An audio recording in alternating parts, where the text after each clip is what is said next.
We are live. We are live.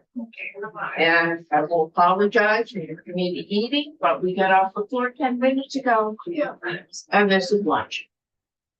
We're going to start through. We're working our way through. We've asked for public comment on H454, what people understand of it in general concept. And then hopefully we've got directed property valuation coming over to talk to us about the whole reevaluation plan and what, if anything, they actually need to have this year. Okay. So I'm going to start with Ryan Pulte. Well, not to Ryan, I think you know the procedure. Think so.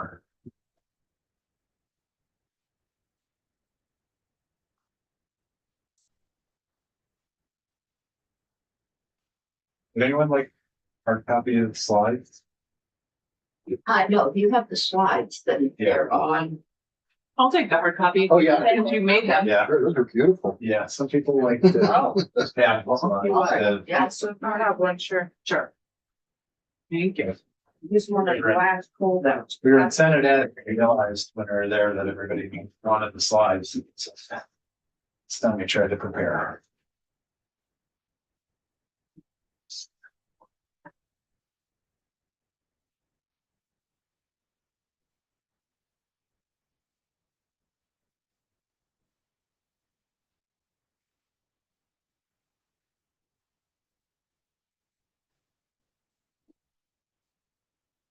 Okay, hi everyone. My name is Ryan Hardy.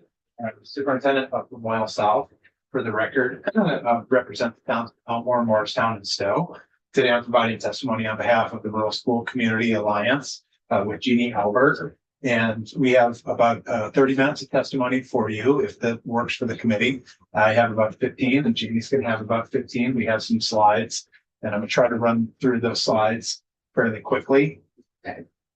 Does that work for the committee? The faster you can do it, the better. Okay. We can handle that.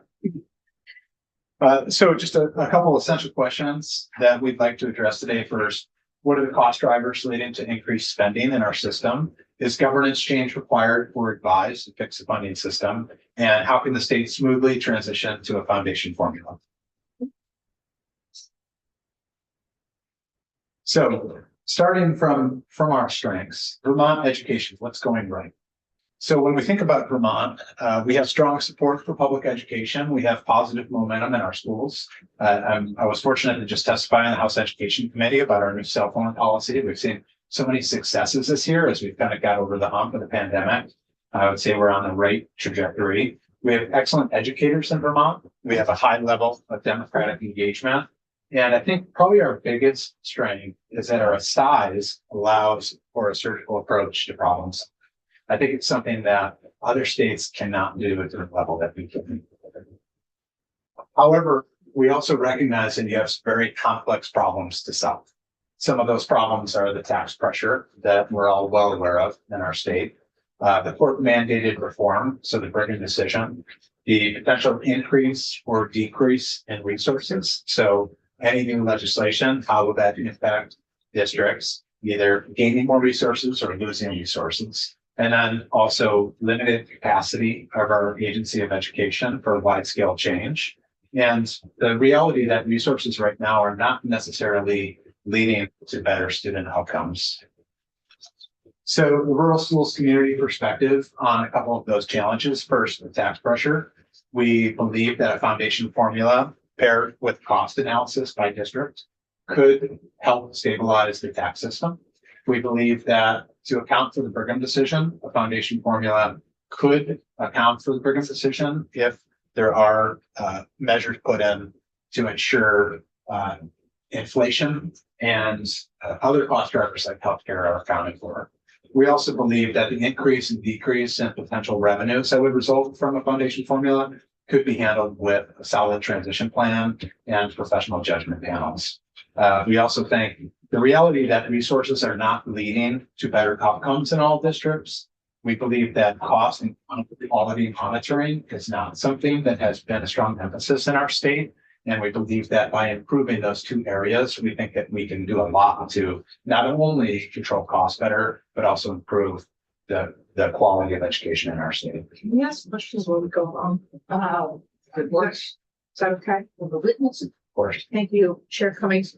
When you talk about cost and quality monitoring by district, would the AOE be involved in that as well? absolutely. Yeah, we think that in other states, there's a lot more transparency around how students are performing and how resources are being utilized. And we think that districts would benefit from that. And I think all districts that we speak to are really open and receptive to using resources better, but we don't necessarily have the data and support to understand how we're doing compared to other schools and districts. Awesome, thank you. So tax pressure is the first area that I'll talk a little bit about. Sorry, a little bit of a. Sorry, just gonna run over. The herd is. Here. Okay.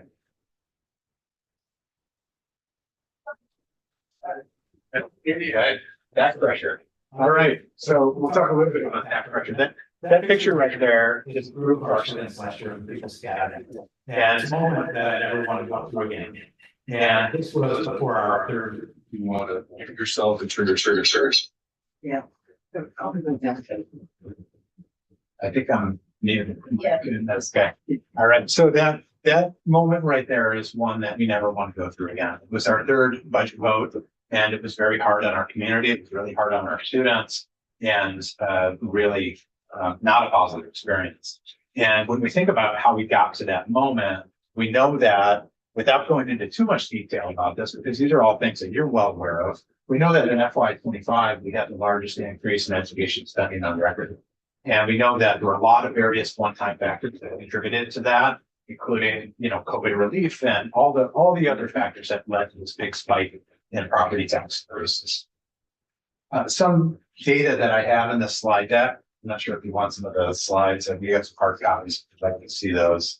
I'm just going to go through these really quickly, just to understand where that money went and how that money was utilized. It's important to look at some of the staffing changes that occurred between 2020 and 2024. And what we saw when we analyzed this data was that the majority of positions that were added to our schools were around the areas of behavior support, investments in early education, literacy and math intervention, salary increases, and community-based services. And we see that this, like I said, I'm going to go through these pretty quickly because we don't have a lot of time. But we see that our overall number of students has decreased by about 6,000, but our FTEs have increased across the state. We know that when we look at that number in a little more detail, what we see is that our number of teachers has slightly decreased, but the number of support services has increased significantly. We also see, if you look at this right here, you can see that we had a large number of pre-K teachers that were added to our system. We see we have the behavior specialists, interpreters, mental health counselors, behavior interventionists, a lot of interventionists that were added to our system, which is reasonable considering that we are navigating the pandemic and a lot of other challenges during those times. Also, we saw a big increase in adult education CTE directors, which is kind of interesting. And other areas, community service operations. So we see a large increase from 94 to 234 to down to 168 community services. And so really just a summary of where the money has gone is a big increase in FTEs, big increase in salary increases, which we know teachers were navigating a lot during the pandemic. We know that we had a big impact on inflation. We've had tax capacity gained through Act 127. We have the ESSER funds, we have insurance, we have infrastructure needs. We know this is you at Senate Finance, you're well aware of all of these cost drivers. And so one of the Data from AOE. this Where is you from, getting yeah, this is from the AOE, yeah. And it's Are you linked sure in it's the- accurate, given that it's from the AOE? So that's a good question. I think that there's always inaccuracies in some of this field data. And so I wouldn't 100% guarantee that this data is I think is they have some accurate. issues with data accuracy there, so. Yeah, I think it does, it does align with some of our assumptions around big investments and intervention and some of those other areas. And so one of the big proposals has been that consolidation is our solution. And so from the rural schools perspective, what we really want to emphasize is that we do not believe consolidation for the sake of consolidation is the way to save money. And when we review the research, what we see is that there really is no clear research that consolidation will lead to cost savings. The studies that have been conducted on this really have shown there's either very limited or a negative response to district consolidation. This study is referenced often in all these different studies. One of them,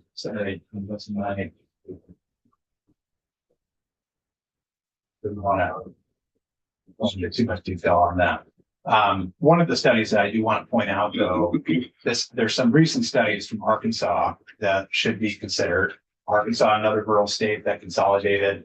That data is from 2022, really shows that consolidation led to no cost savings and actually resulted in a reduction in population in towns and decreased property values, and historically marginalized populations were disproportionately impacted. There's another study that is talking about the lot, which I think is where the 2,000 to 4,000 student number came from. That's the Dunger and Yinger study. And something that we really want to emphasize here is that that was voluntary consolidation. And what has been proposed has been a mandated consolidation. And the Dunger and Yinger study really showed that cost savings were offset by capital investments. So Lamoille County is something I'm very familiar with. It's our local health districts. And I can talk about theory, I can talk about research, but what I really want to do is show you the real numbers. And so if one proposal has been around building districts around tech centers, and if we did that in Lamoille County, what you would have is Lamoille South, Lamoille North, and Lillian South would be combined. And what I did here is we looked at the salaries from the 3 different supervisory unions. And what you'll see is there's a difference in salaries. And those salaries, if you multiply them by the number of teachers, and what you would do is when you consolidate, anybody in this room that's been through teacher negotiations understands that you would be leveling up those salaries. And so what you would see here, just on teacher salaries alone, is close to $3 million increase. And so that only accounts for teachers, does not account for paraprofessionals, custodians, front office workers, all the other contracts that would have to be leveled up. And so we really push the committee to think about the financial impact of consolidation and how that could result in tax increases. This is a recent proposal. I think Senator Beck is familiar with this right here. Was something that was conducted by the JFO over the last few days. And what this shows is one of the latest proposals from Senate Ed and how that impacts the current SUs and the current districts. And so what I just screenshotted here was Lamoille County. And if you look at this, what you'll see is that the foundation formula that's being proposed is laid across our current districts. What you'll see is that Lamoille North has a decrease. Lamoille South, which is Elmore and Morristown, you'll see an increase of about 18%. And then you have Stowe, which loses about 14%. And then at the bottom, you see that it all levels out. And so I think what I see, kind of what the idea is behind drawing larger boundaries is that you'd be able to level out the gains and losses from the system. I think what's not taken into account here is the leveling of contracts and the fact that when you do this, what you're doing is essentially saying the equity that's built into the cost function formula that is saying that Elmore Morristown should gain 18%. If you create this larger boundary, essentially what you're risking is that you wash out the equity by creating a larger district. And I think the other issue here, knowing these budgets really well, is that Stowe, if we lost 14% of our budget there, we would not be able to operate. We do not have those resources to operate. And so that's just something that I wanted you to think about. This slide just talks about operating at scale and how different high schools operate compared to some of our schools, and shows that larger high schools are not necessarily saving any money. In fact, EMO is operating with a 12-to-1 ratio, which actually is, if you're judging efficiency based on ratios, we actually operate at a lower cost and have less adults in our school than some of the larger high schools across the state. So essentially, what we're saying is that we're operating very efficiently. We're spending less than the statewide average. Our students are doing better than the statewide average. And so when you create a larger district boundary, you're not necessarily going to improve that situation. But this does not take into account the student population needs. So it doesn't take into account students with poverty, students with ELL, and the proportions of those in the various high schools. So it's easy for you to say in Stowe that you're operating. I'm talking about Elmore, efficiently. Morristown. But you're making comparisons without actually comparing apples to apples. So I put in the ed spending, and then I put in the actual spending so that you could make a comparison based on the actual spending dollars versus the weighted spending dollars, which allows you to make the equity comparisons. The weighted spending dollars are Yeah. The weighted spending. but you're, the reason that they're more expensive is because they have higher student needs. Well, what I'm saying is from a actual dollar perspective and a weighted dollar perspective, we're spending below the statewide average. Did you include bonding for construction and? Not in this analysis, no.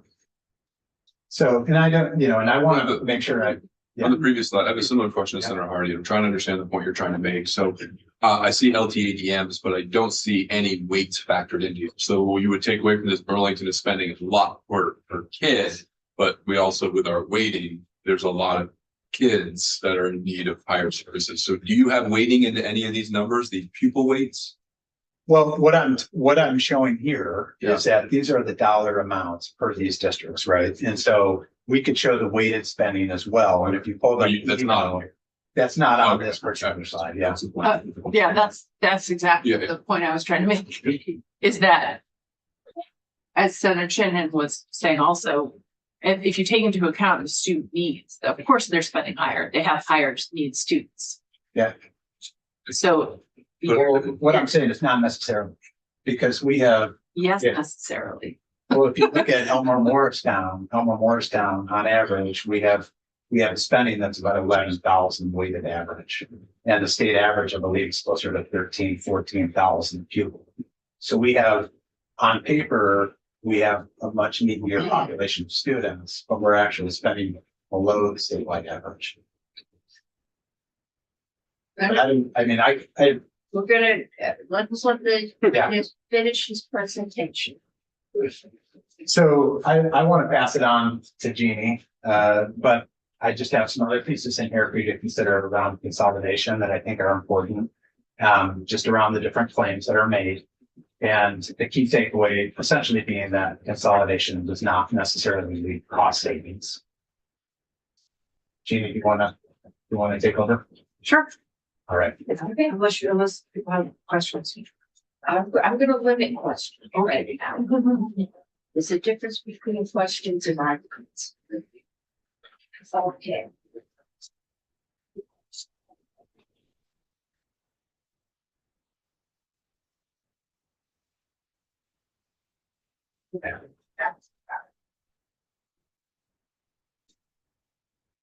Hello. Hello. Is that going to introduce yourself for the record? And that's for you. Thank you so much. My name is Jeannie Albert, and I am a member of the steering committee for the Girlsville Community Alliance. And I'm from Lincoln. I'm the chair of the Lincoln School Board, and I recognize a couple people, including my senator. Already good to see everybody. And thank you so much for giving me this opportunity, us together and RCA overall.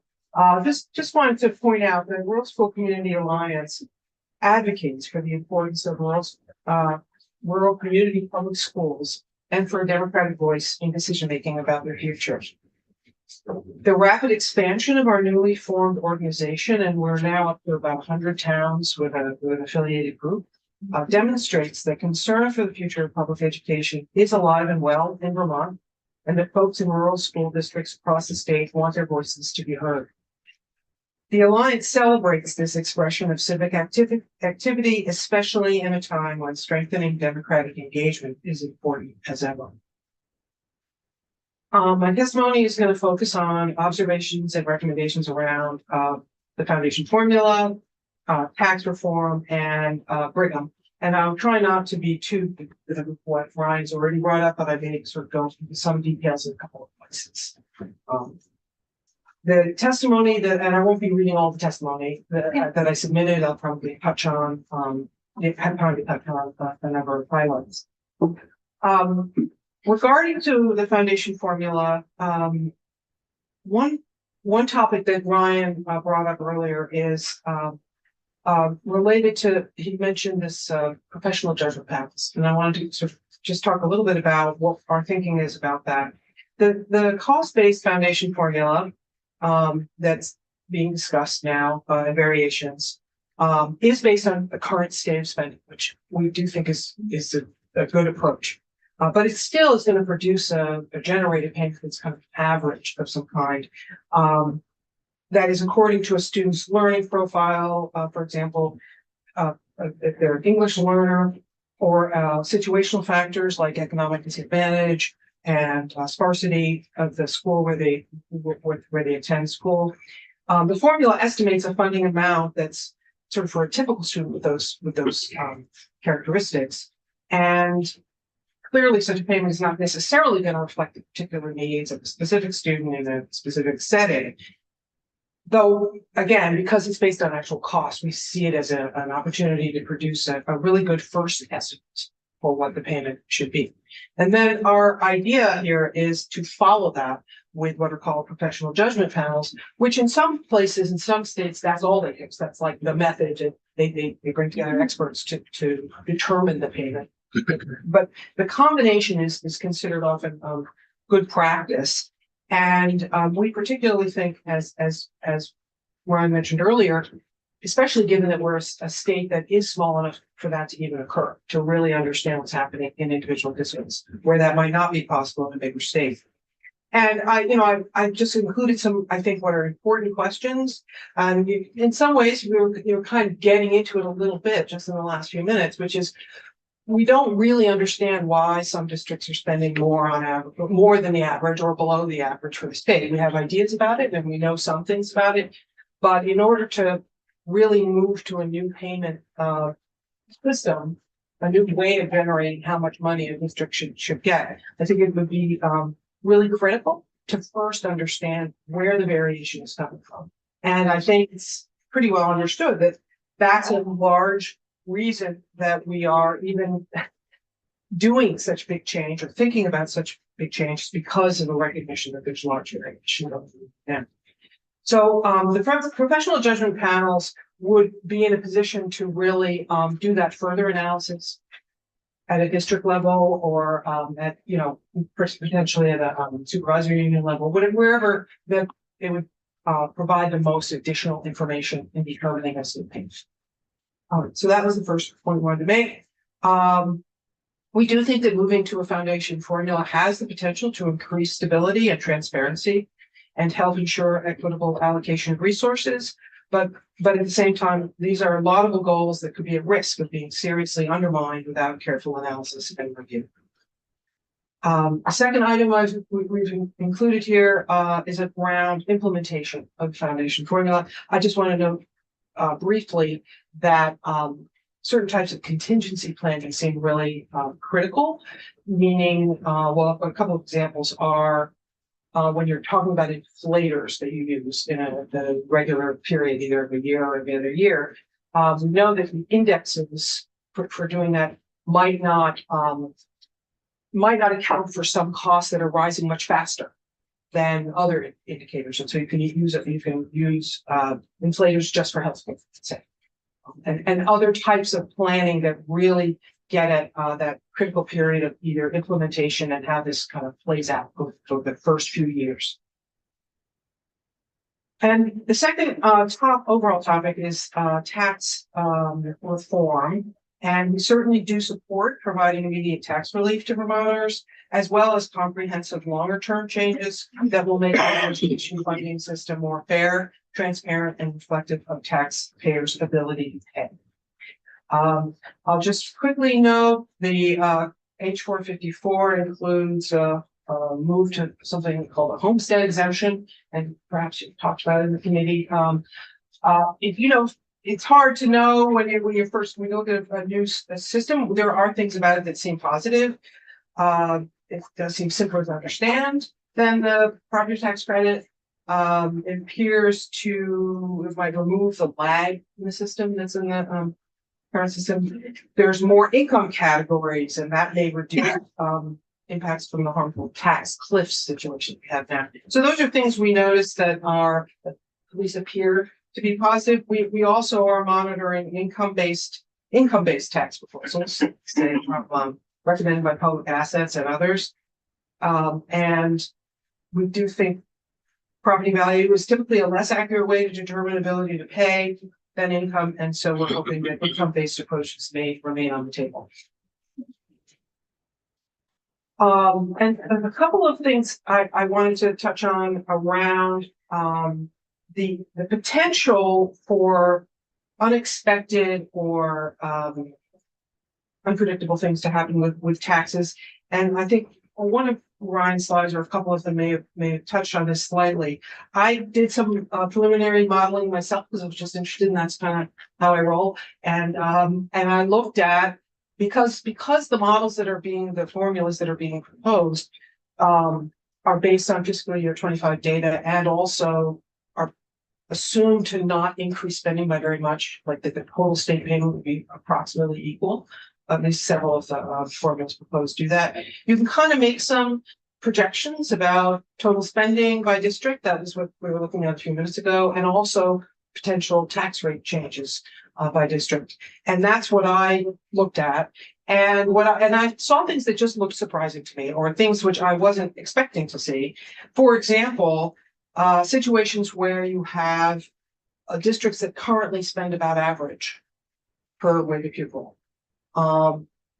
And would probably, under certain simplifying assumptions, have their tax rate not change very much, but could be getting a lot more or a lot less money.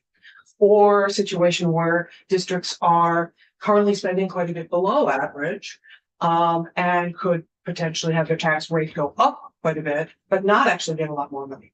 Things like that, those types of dynamics where really understanding those potentials, I would think would be really critical for just reducing disruption and also just understanding how to get it right. So those are things, and I'm happy to share anything that I haven't included. I haven't included the technical part of that analysis that I did here, but I wanted to offer that as something that I had been looking at. And also with reference to the slide that Ryan was showing near the end of Lamoille County, the change in resources going to the different districts in the county. I just wanted to reiterate that moving to larger districts won't fix the dynamic. It just kind of hides it within the district. So I just wanted to urge caution about that. Okay. And then the last, I'll just make a few comments about Brigham. I don't think I need to get too deeply into the importance of maintaining a commitment to Brigham for many reasons, including our values. I wanted to just touch on, and I'll finish with this, one item that's been on my mind, and I do think, even though at first it doesn't sound like it's maybe about Brigham, and that has to do with the way sparsity is calculated. We currently, in our current system and what's being proposed, sparsity would be calculated at the district level. And what can happen is it can lead to unintended adverse outcomes. And it's because when you have a bigger district, you could have communities within it that their school is in a very sparsely populated area, and they're the intended target for that weight. But if there are enough more densely populated districts within our town, within that district, then overall the district is not going to qualify.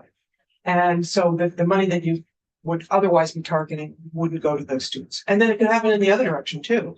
You can have districts that do qualify, even though they have some quite densely populated areas, and all of those schools would get that sparsity. Yeah.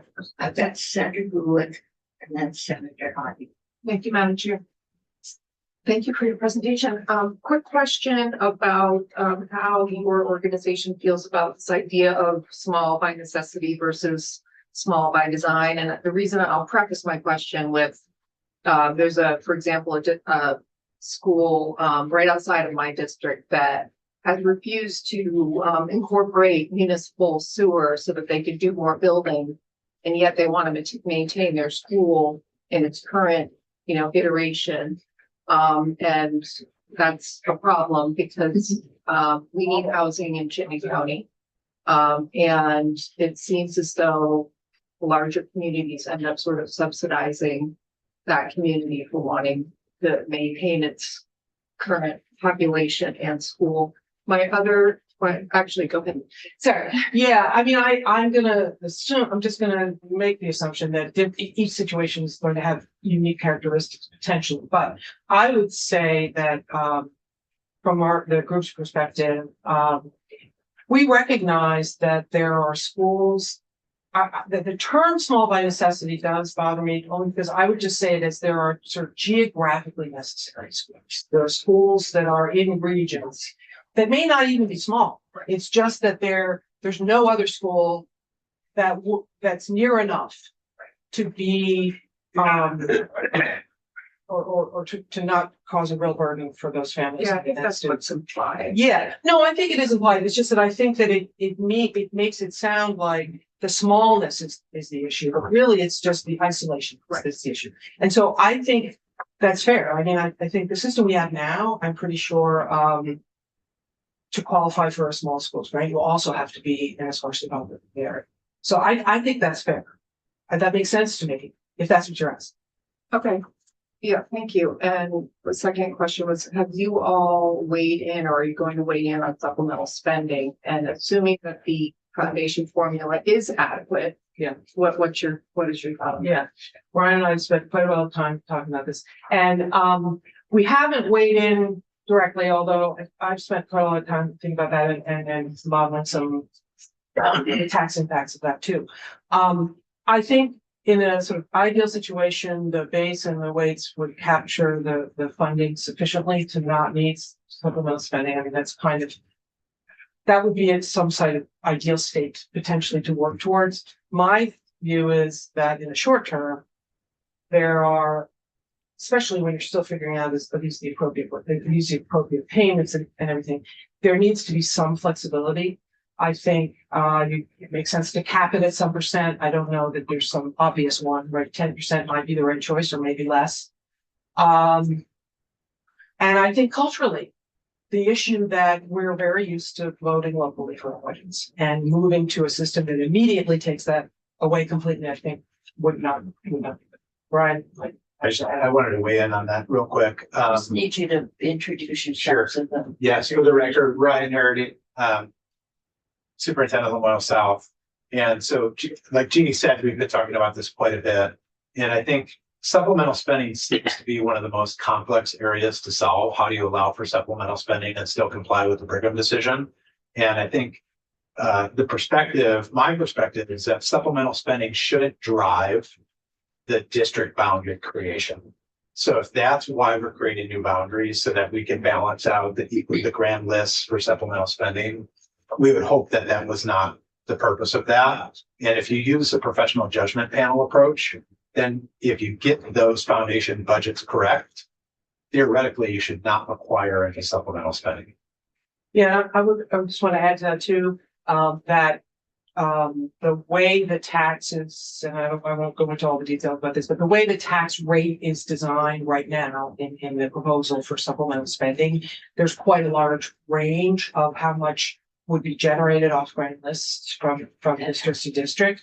But there are ways you could compress that. So like if that was kind of seen as a real critical problem, you could keep a lot of what was there, but still compress that range so there wouldn't be so much of disparity. So there are ways to do that. Yes. and several of them. Yeah. And that will be, if there's any supplemental spending allowed, there will be a Brigham equalizer. Senator Hardy. Thank you. Thanks, Jeannie. Always good to hear your thoughts on things like this. The sparsity weight being Yeah. brought up, I immediately saw that as it came over from the House, and I've already been talking to JFO and Tam Colby about fixing that Yeah. and changing it to be on a school Yeah. basis, not a district basis. Great. That is how Tammy did the analysis. It's based on Exactly. school, not district. So I'm trying to get that. There's a data issue right now. So trying to get that fixed.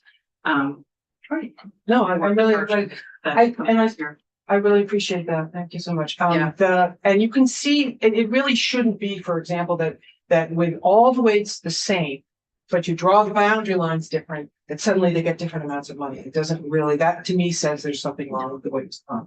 Anyway, I've already taken a lot of time, so I wanted to just say thank you again. I really appreciate this opportunity. We do acknowledge and applaud your work collectively and individually to improve education funding and equity in Vermont. We urge you to continue this thoughtful work that draws on Vermont specific data and recognizes its complexities.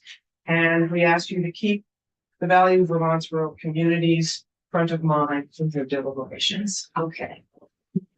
And I heard a challenge for the rural schools community. Yeah.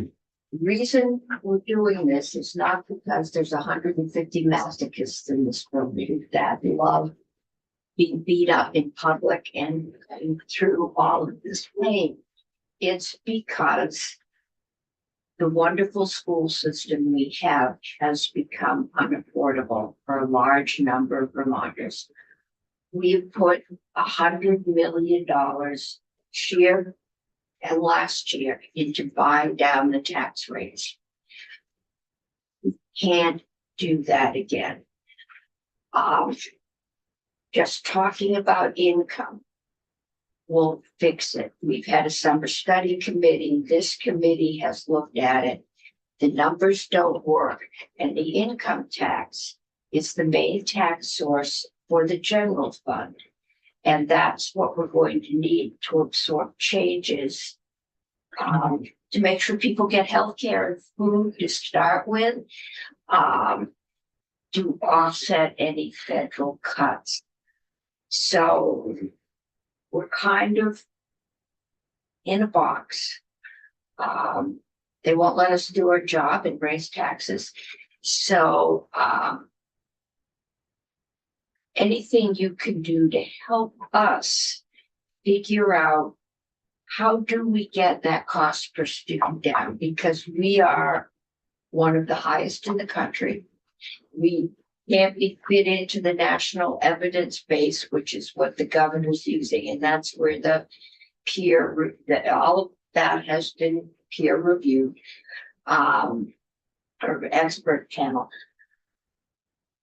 We're too small to even fit in there, and so we're going to have to create our own niche. We are starting at cost base.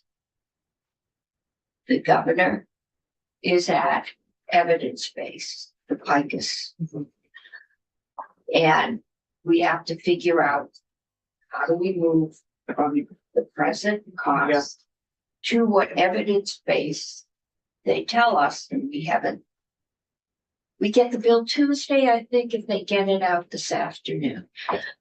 How do we pay our teachers better? Because we know we are not doing well nationally. How do we get the support systems and the most effective support systems into our schools? How do we make sure that every child has equal access to advanced math, to arts, to robotics, to computer programming, and career and technical education, and any combination thereof? Because that's what our kids need. We have the lowest continuation rate in the country. We have one of the highest graduation rates from high school. But the number of students that go on to anything, not college, anything, is one of the lowest, which we have. For our economy, that's a failure. Car mechanics, wrenches are gonna be antiques on the wall, because you're gonna have to program a computer to change the tires on my car. They finally figured out not to have the red light come on the minute I changed my snow tires. That took about 8 years. And now everything in that car is plugged into a computer, and I've just got a standard Honda. That's what we're really struggling with, is how do we right size our schools? Because we can't afford to pay a teacher a decent wage to teach a class of 10 kids or less. And I've got classes of 4 kids. We've got a high school with 24 kids. We can't afford to give the kids the education that they need that way. And so that's our challenge. Yeah. And anything that the rural schools who are on the ground and doing the work can do to help us think through that challenge. I really appreciate that. Really could use. It's monumental. We have other, documents that we've prepared, other, Okay. things we've looked through. I don't wanna, I could say what many of them are right now, but instead, I would be happy to send those off to you. We recognize there are challenges with staffing in schools of all sizes, really. I mean, as in other words, it isn't just necessarily a small school that is having a challenge with very small classes, for Yeah. example. So we need a way, and that's part of the reason the professional judgment panels really appealed to me, I know, and others, because it allowed us to go from this initial estimate of an appropriate payment and then say, hey, that's actually maybe too much for some districts. Literally. In other words, it's right in certain ways based on how the math works and the statistics works. But when you actually look on the ground, that's when you really can see how to solve the problem more directly. And we have Vermont's small enough to be able to do that. So go ahead. I know where For the record, Ryan Harity, I just wanted to add one response, Senator Cummings. I think our approach that we presented today is to really be, like you said, diagnostic and develop an approach that's for Vermont. And what we're really suggesting is using the cost function approach to develop a base budget, but then the next step being the professional judgment panel to make sure that that's actually the amount that's fair and appropriate for each district. And we feel like if we do that, it's fair, it's equitable across the state, and it can potentially provide a lot of efficiencies and cost savings. That's what's going to have to be demonstrated. Yeah. You also have to understand that this committee will have the bill for 2 weeks. We might get another one in. There will be a summer group that will be working on district size and all the, we're getting a lot of intent and some numbers, and we will do more numbers. We are right now, or I guess, joint fiscal, and maybe the administration is working on the school boards association map, but somewhere in that 11 district kind of configuration, I think you're definitely going to see fewer districts, but not 5. More than 5, less than 200. And we'll be working out. Well, we appreciate Senator being able to continue conversation. Okay. Because if we don't succeed by next year, the 100 million bought it down to 14. This, you will see before you open your doors close to a 20% increase in your taxes because we won't have the 100 million to buy it down, plus anything you add on. And we're pricing people out of their homes. We're pricing people out of apartments. So there's going to have to be some painful decisions on all sides because no one can see a way to maintain the status quo. Yeah, we'll take feedback. Thank Thank you. you. Yeah, Alan Jerky.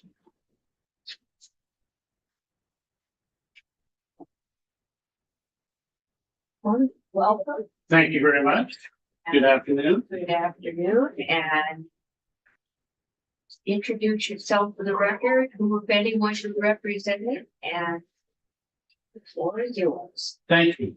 My name is Alan Bierke. I am a semi-retired attorney of 30 years in Chinning County. I'm an active tax sale investor.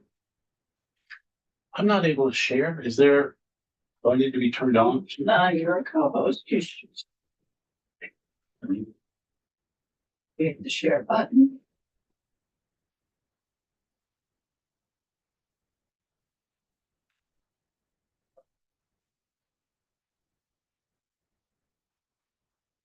Well, there's a nice presentation that has been, excuse me,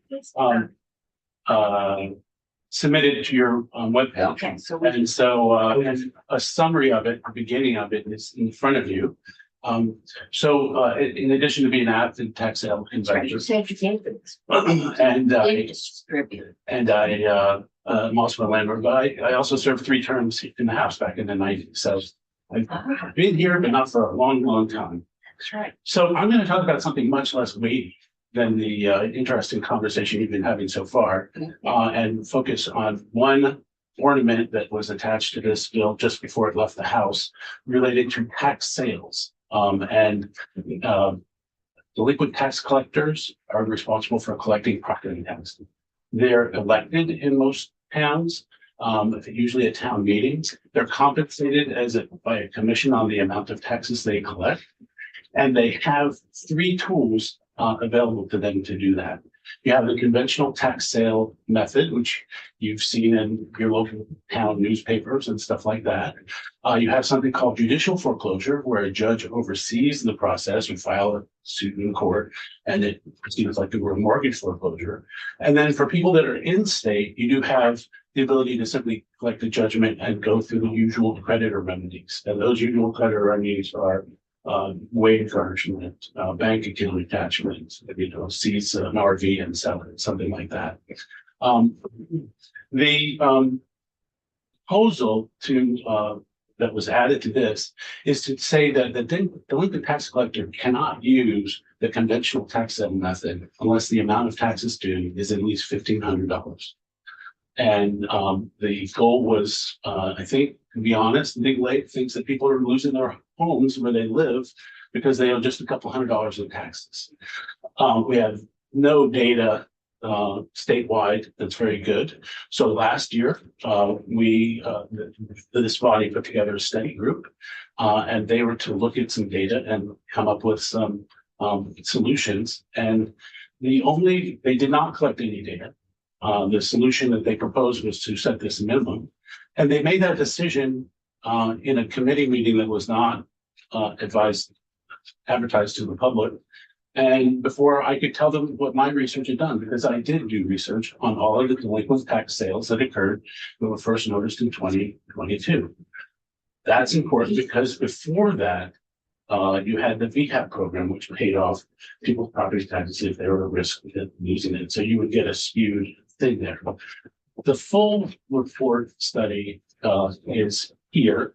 And the part that I submitted for your website is limited to those properties that are highlighted in this report, where the property taxes due were less than $1,500. And you'll see it happens a lot. It happens when there's a tiny, 0.14 acre in Cabot, for example, that the person is no longer there, died, You know, no estate was open. Somebody's got to deal with collecting this. You have, a couple of other situations where, for example, in Warren, there's a community called Alpine Village, which is somebody took, 290 acres and subdivided it into 2,600 10-acre lots prior to Act 250, trust me. And Put a tent on. and so if you can collect several of them together, you can actually build something. But other than that, they're all owned by out of Warren state. had 11 tax sales. Oh, yeah. They're Yeah. way out of line. Well, if you look at what's there, and Warren's not the only place.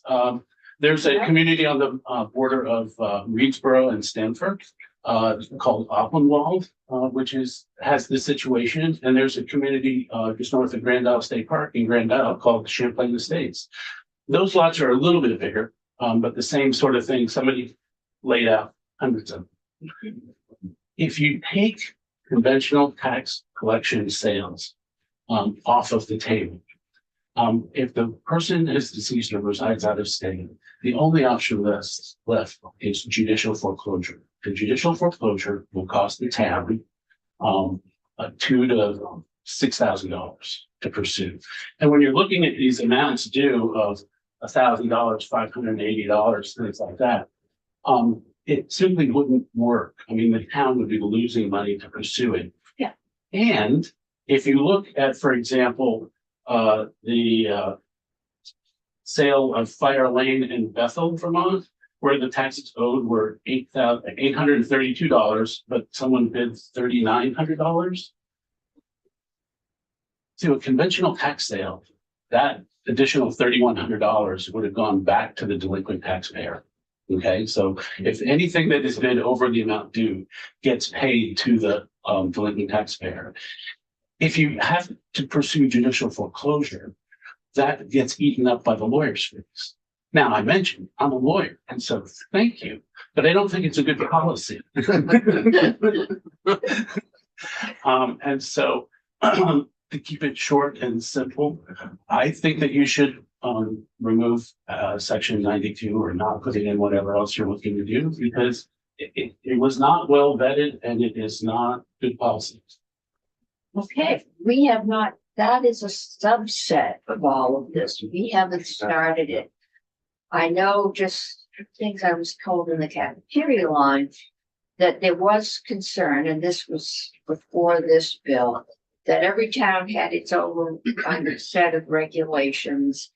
And I know when I started, our tax records were in this notebook in the tax collector's pocket. When he retired, somebody else took over. She required we have an audit before she took over. And it is somewhat more formalized, but I will bet there are towns where the tax record, the delinquency records are in the pocket. And more than once, the tax collector showed up at my door after dark saying, sign here, someone's declaring bankruptcy and we need to get in line. So there was a desire to standardize it. And that I think may have gotten mixed up with the concern that as we were looking at an 18% increase in property taxes, that especially among older people, on fixed incomes, that they would not be able to do that. But as you said, I doubt that there was any information. So having information is really very helpful. What I would May not be the problem. what I would mention is that in fact the Vermont League of Cities and Towns has a very comprehensive handbook and training series around delinquent tax collectors. And the problem from my perspective is that there was an attorney who was older than the dinosaurs, and he had his way of doing things. And he was behind 3 or 4 of the tax sale lawsuits and conundrums. He is now retired. There is a small group of attorneys that handle tax collections for tax sales for towns. And none of them are like that person. They're all very professional, very standardized, follow the VLCT handbook. And there was inconsistency in some cases. That problem has been resolved naturally. Kind of the way we've been working through listers. Well, if you avoid a problem long enough, sometimes it just. The town catches on. Okay, Thank you very much. thank you. Okay, yeah, we now have Brian Maggiotto, who is on Zoom. Brian, we just asked you to introduce yourself and tell us who you represent. Yes, thank you, Chair Cummings. And your pronunciation was fantastic.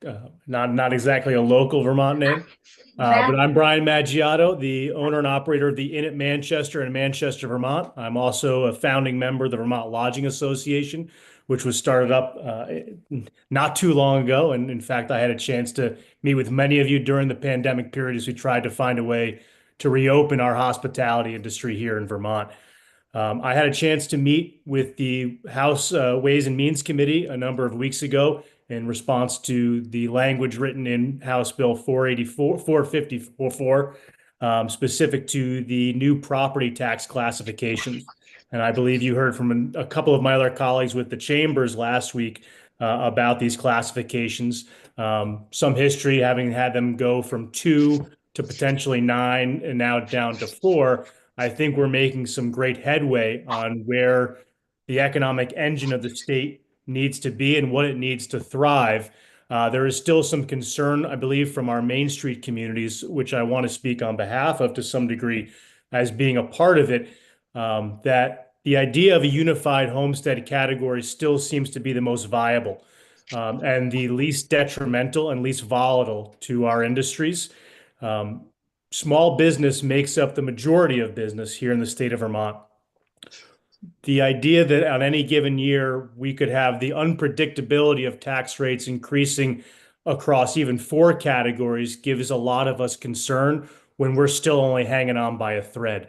Even if we look in the last 5 years as a window of time, going from the pandemic now to the uncertainty over things like Canadian travel from the UK during the upcoming foliage season, it's really difficult for us to be in a position where increases will continue to happen year over year and our inability to continue to raise rates to compensate for them.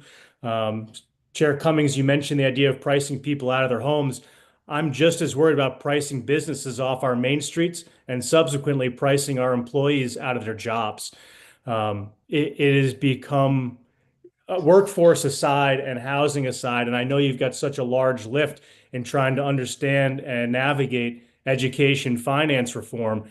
There is an ecosystem at play here that still has to come together to support all that you have to do. And through property taxes and the non-homestead category that we're currently sitting in, there will continually feel like there's a target on the backs of businesses, as many of us are at the top of the grand list in our rural communities, as well as our largest cities.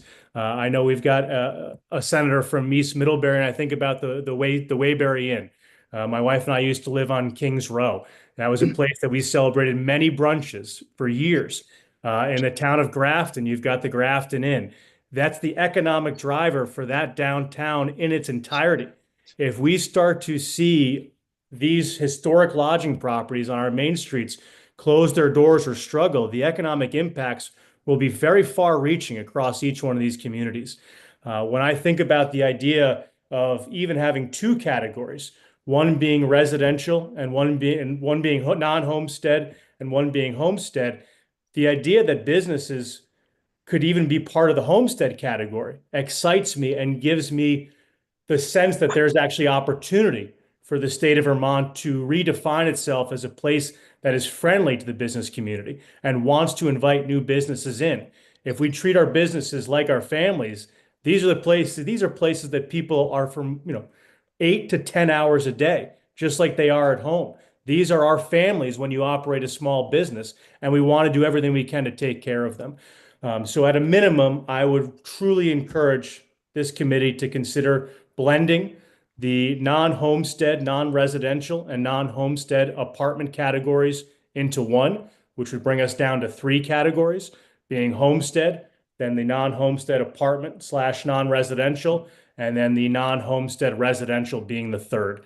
It sends the right message. It allows for some level of predictability and not feeling as though the commercial side of our communities is potentially being targeted when we have to make up a difference when it comes to accounting each year with your budgets. But really, I want to ensure that you're hearing from a small business operator who has been through it before the pandemic and after the pandemic, sees just as much volatility that is out of our control on the horizon, and just wants to make sure that he's here for the next 10 years, is able to take care of his employees, of his family, and is able to continue being a contributing member of my downtown community to the best of my ability. You have, like I say, a huge task ahead of you. And I'm thankful to be on the other side of this camera right now, not having to make the tough decisions. But if there is anything that we can do on behalf of the lodging community, of which many of your districts, have very robust representatives, within our segment. If there's anything we can do to continue to help as be a part of this conversation, we would love to do so. We welcome 15.8 million people into the state of Vermont. That is an economic driver in and of itself. As we think about the taxes that are raised as a result of those visitors and that visitor economy, we want to make sure that we are doing everything we can to sustain the industry as it exists, to continue to build upon it for the future, and to see it succeed across every other segment within our downtown communities. And with that, I just want to thank you again for your time. And if there are any questions, I'm happy to answer them for you. Any questions? Wonderful. Thank you, Madam Chair. I'm just curious if you're going to submit your testimony, because you did have a suggestion that would be interesting to dig into. Sure, I'd be happy to send that to you. Okay, Yeah. Thank you. all right, any other? Okay, thank you. Thank you, Chair Cummings. Committee, not seeing Jill here, still zooming in? Nope, they're coming at 3. They're coming in 3. Okay, we have a 5-minute break.